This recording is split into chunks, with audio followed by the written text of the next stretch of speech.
Welcome to NS TV. నేను రాజీవ్. ముందుగా headlines చూద్దాం. నిజామాబాద్ జిల్లా సిరికొండ మండల కేంద్రంలో శనివారం రోజున తెలంగాణ బంద్ నిర్వర్తించారు. ఇందులో అన్ని రకాల పార్టీలు మద్దతు పలికాయి. అలాగే స్కూళ్లు, దుకాణాలు తెలంగాణ బంద్ ఇలాంటి ఆటంకాలు లేకుండా కొనసాగింది. తెలంగాణ రాష్ట్ర బీసీ జేఏసీ ఆధ్వర్యంలో తెలంగాణ బంద్కు పిలుపునివ్వడం జరిగింది. అందులో భాగంగా నిజామాబాద్ జిల్లా సిరికొండ మండల కేంద్రంలో కూడా బంద్ను విజయవంతం చేయడానికి కొరకు జేఏసీగా ఏర్పడి ఈ రోజు కృషి చేస్తా ఉన్నారు.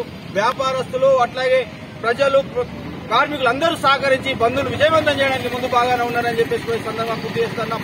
ప్రధానంగా 52% ఉన్నటువంటి తెలంగాణలో బీసీలు ఈ రోజు వెనుకబాటు పడడానికి కారణం ప్రధానంగా బీసీలకు రిజర్వేషన్ అమలు కాకపోవడం కారణమే ప్రధానమైనటువంటి కారణం అని చెప్పేసి భావిస్తా ఉన్నాం. దీన్ని బీసీ రిజర్వేషన్ అమలు చేయడానికి కొరకు 52% బీసీలు అనుకోకుండా ఏకమై రోడ్ల మీదకి వస్తే ఖచ్చితంగా తెలంగాణ వ్యాప్తంగా తెలంగాణ వైపుగా పూర్వ భారతదేశం చూసే అవకాశం ఉంది.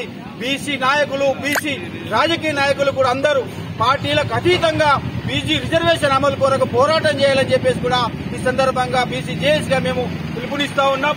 అంతేకాదు ఈరోజు రాజకీయంగా, ఆర్థికంగా, ఉద్యోగాల పరంగా చాలా నష్టం జరుగుతూ ఉన్నది. ఆ ఉద్దేశపూర్వకంగానే ఈ రోజు బీసీ రిజర్వేషన్ 42% అమలు చేయాలని చెప్పేసి ఒకవైపున జీవోలు తీసుకొస్తే పెండింగ్ లో పెట్టి నాటకాలు చేస్తా ఉన్నారు. తక్షణమే వాటిని అమలు చేసి బీసీలకు న్యాయం చేసే విధంగా ముందుకు చర్యలు తీసుకోవాలని చెప్పేసి కూడా మేమందరం విజ్ఞప్తి చేస్తా ఉన్నాం.